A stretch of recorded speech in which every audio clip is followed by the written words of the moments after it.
లలిత నమోస్తుతే మణిద్వీప నివాసినే సర్వ విద్య సర్వ ఐశ్వర్య ప్రదాయిని నమోస్తుతే. శ్రీమాత్రే నమః. శ్రీమాత్రే నమః.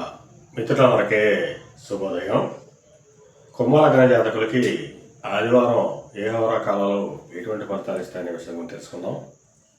వీరికి ఆదివారం రవిహోర తీవ్రమైనటువంటి వ్యతిరేక ఫలితాలు ఇచ్చేటువంటి అవకాశం ఉంటుంది. అధికార వివాదం కానీ లేదా రాజకీయ నాయకులతో విరోధాలు కానీ విభేదాలు కానీ వచ్చేటువంటి అవకాశం ఉంటుంది.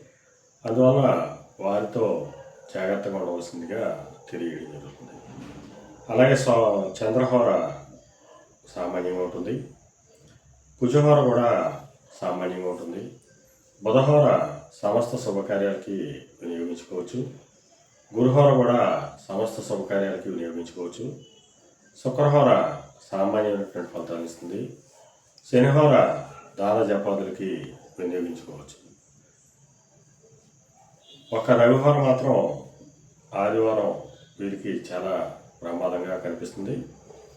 మిగిలిన సమయం అంతా కూడా శుభకరంగానే గోచరిస్తుంది. శ్రీమాత్రే నమః.